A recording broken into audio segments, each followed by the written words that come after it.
Salut, moi c'est Karl et bienvenue sur la chaîne Anatomie. J'espère que vos premières semaines de rentrée se sont bien passées et bien sûr courage à ceux qui commencent leur PACES. On va dire que vous n'êtes pas partis sur une année sabbatique, hein, on va pas se le cacher. Dans cette vidéo, aujourd'hui, bon je pense que vous avez lu le titre, c'est pour ça que vous êtes ici, mais je vais reprendre et continuer, compléter la première vidéo que j'ai faite sur ma chaîne. J'avais parlé de repérage dans l'espace. Pour ce qui est de avant, on va utiliser antérieur. Pour ce qui est de arrière, on va utiliser postérieur. De plan, de coupe. Le plan sagittal. Il va découper un corps ou un organe verticalement en deux parties, gauche et droite. De description topographique. Les phalanges les plus proches du poignet vont s'appeler les phalanges proximales. Les deuxièmes vont s'appeler les phalanges intermédiaires. Les phalanges les plus éloignées du poignet vont être appelées les phalanges distales. Mais il vous manque certaines informations pour compléter cette panoplie de description anatomique. Allez, on perd pas de temps, c'est parti.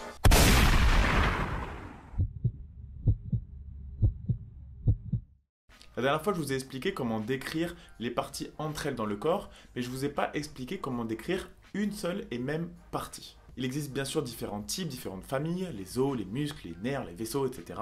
Et pour chacun d'entre eux, il existe une sorte de plan pour les décrire. Au début, vous allez voir, ça va vous paraître un peu compliqué, un peu poussé dans la description, mais à force d'en parler avec vos amis autour de vous, si vous êtes dans le domaine de la santé bien sûr, ça va vous paraître de plus en plus facile. Ça va devenir votre langage un peu. La deuxième chose à évoquer qui va être très importante, ça va être de décrire un corps lorsqu'il est en mouvement. Car oui, depuis le début, on a décrit un corps qui était totalement immobile. On voit ça juste après. Donc, comment décrit-on un os par exemple ? Le but va être d'être le plus clair, concis et précis possible. Pour un os, il va être important de savoir s'il est pair ou impair, quel est son type, la description de ses extrémités, avec quoi il est en rapport, sa situation dans le corps, puis à la manière d'un entonnoir, on va devenir de plus en plus précis dans notre description. On va décrire chaque petit relief, chaque petit creux, chaque insertion musculaire, en décrivant ça face par face et bord par bord. On va prendre un exemple pour que ce soit plus imagé. C'est un os pair, long, le plus long du corps d'ailleurs, un os simple, le fémur. Situé dans la cuisse, en rapport avec l'os iliaque du bassin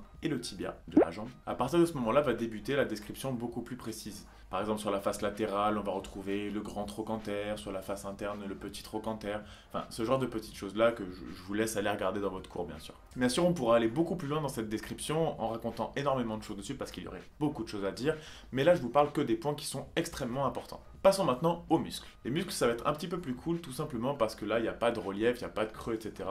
L'important, ça va être simplement de connaître son insertion. Donc l'insertion va toujours être la partie qui va être la plus proche du tronc. Ensuite, il faudra décrire son trajet, sa terminaison et surtout sa fonction. Bien évidemment, comme pour les os, vous pouvez aller plus loin en décrivant sa vascularisation, son innervation, ses rapports, etc., etc. Il existe aussi certains muscles qui comportent plusieurs parties qu'on appelle chefs. Et à ce moment-là, il sera important de décrire chaque chef comme si chacun d'entre eux était un muscle à part entière. Un exemple très simple, ça va être le biceps. Le biceps, comme son nom l'indique, comporte deux chefs. Un chef long et un chef plus court. Pour ne pas rentrer trop dans la précision, car c'est pas le thème de la vidéo, je vais rester assez flou sur les insertions et les terminaisons.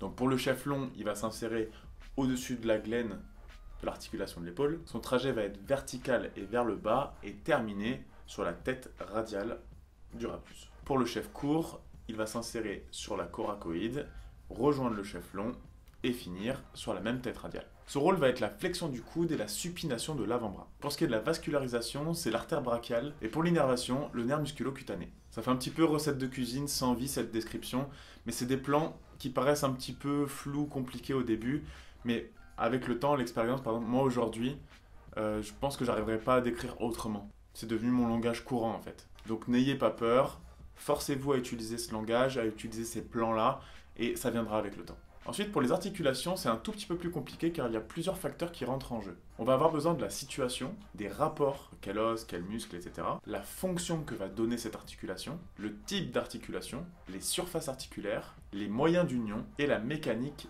globale de l'articulation. Pour illustrer, on va prendre comme exemple le genou et plus particulièrement l'articulation entre le fémur et le tibia. Parce qu'il y en a d'autres et on ne va pas toutes les décrire, là c'est juste pour illustrer mes propos. Elle va permettre de créer le mouvement de flexion et d'extension de la jambe sur la cuisse. C'est une articulation de type synovial qui va baigner dans une capsule articulaire dans laquelle il y a du liquide synovial. Pas compliqué. Pour les surfaces articulaires, c'est tout simplement les condyles du fémur qui vont s'articuler sur les ménisques qui eux sont posés sur le plateau tibial. Pour ce qui est des moyens d'union, il va y avoir donc la capsule articulaire dont j'ai parlé juste avant. Il va y avoir tout un tas de ligaments, internes, externes, croisés, etc. Ça je vous laisserai regarder. Mais aussi il ne faut pas oublier la dynamique des muscles. Donc lorsqu'on va décrire cette articulation, il faudra décrire les muscles qui vont rentrer dans cette dynamique de flexion, d'extension et surtout de bonne coaptation de l'articulation. Coaptation, c'est tout simplement le mot pour dire c'est bien emboîté quoi. Pour ce qui est de la mécanique de l'articulation, ça je vous laisse la regarder en précision dans vos cours en attendant que je fasse une vidéo sur le genou.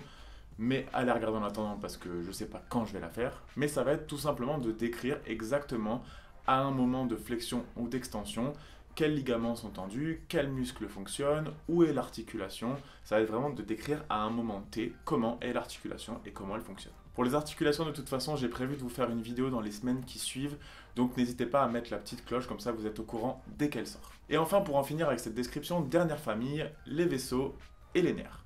Pour eux, ça va être très simple, on va toujours les décrire dans le sens où coule le sang, ou pour les nerfs, dans le sens où va l'information. On va un peu les décrire comme si on décrivait un chemin à quelqu'un en fait, tout simplement. Si j'habite dans une petite ruelle, je vais décrire cette petite ruelle avec la rue la plus importante qui est à côté, avec le boulevard le plus important qui est à côté. Pour reprendre la vascularisation du biceps, on va décrire l'artère brachiale. On va donc la décrire dans le sens où coule le sang, donc on va remonter en amont, elle vient de l'artère axillaire, qui devient l'artère brachiale, qui ensuite va se diviser au niveau du coude en artère radiale et en artère ulnaire. Voilà, vous avez un peu les plans de route de description de chacune de ces parties. Bien sûr, vous pouvez aller plus loin, vous pouvez en dire moins, mais vous avez au moins les infos un peu essentielles dont il faut parler quand vous parlez de ces parties-là. Si vous êtes vraiment dans le domaine de la santé, ce sont les terminologies qui sont utilisées dans les radiologies, échographies, dans les rapports, etc., etc. Il y en a partout. Nous avons donc vu quasiment toutes les façons de décrire un corps immobile, mais il peut s'avérer des fois être méga utile de décrire un corps lorsqu'il est en mouvement. Ce langage du mouvement est essentiel. Moi, pour ma part, je l'utilise tous les jours. Sans ça, ça serait un joli bordel. Ne vous en faites pas, ça va vraiment être la partie la plus simple de toute la description qu'on a faite depuis le début. On finit en douceur, tranquille. Il en existe 6 très classiques et il en existe un petit peu qui sortent un peu du lot, mais on va en parler quand même, vous en faites pas. Premièrement, nous avons la flexion et l'extension. Prenons le coude par exemple. La flexion va être tout simplement de diminuer l'angle de l'articulation et de rapprocher les pièces osseuses. L'extension, c'est l'inverse, on éloigne les pièces osseuses et on augmente l'angle de l'articulation. Ensuite, on ne parle pas d'éloignement ou de rapprochement des membres, mais on parle d'abduction et d'adduction. Il faut bien faire le distinguo parce qu'il y en a un c'est ABD et l'autre c'est ADD. Deux petits moyens mémotechniques assez simples. L'abduction avec un B, ça vient avant dans l'alphabet et l'abduction vient toujours avant l'adduction parce qu'on éloigne toujours les pièces osseuses avant de les rapprocher. Le deuxième moyen mémotechnique, oui parce qu'aujourd'hui c'est la fête, c'est que dans adduction, il y a 2 D comme en dedans. Celui-ci, il est classique, mais c'est cadeau. Donc une abduction de l'épaule, j'éloigne mon bras, une adduction de l'épaule, je ramène mon bras. Toujours par rapport à l'axe médian dont je parle dans ma première vidéo. Ensuite, il existe les rotations internes et externes. Là, c'est encore plus simple. Toutes les rotations qui vont se rapprocher de l'axe médian, c'est interne, et les autres, c'est externe. Je fais une rotation interne de mon épaule, je fais une rotation externe de mon épaule.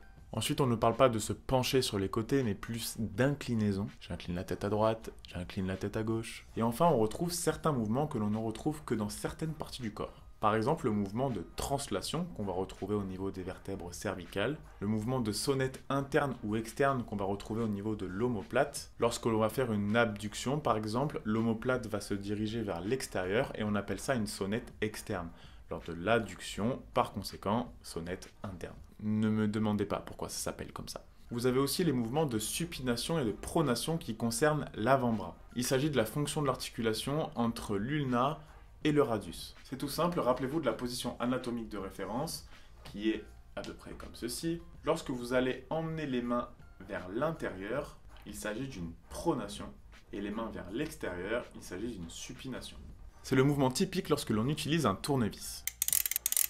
Bien sûr, tous ces mouvements ne sont pas exclusifs. Lorsque vous bougez, vous combinez tous les mouvements que je viens de vous décrire. Je pense vous avoir donné à peu près toutes les clés pour pouvoir décrire un corps immobile et un corps en mouvement. Si bien sûr vous n'avez pas vu la toute première vidéo, je vous invite à aller la regarder avec la petite fiche qu'il y a juste ici. On va bientôt débuter l'ostéologie, la myologie, etc.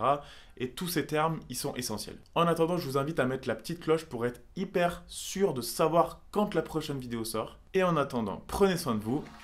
Bye bye.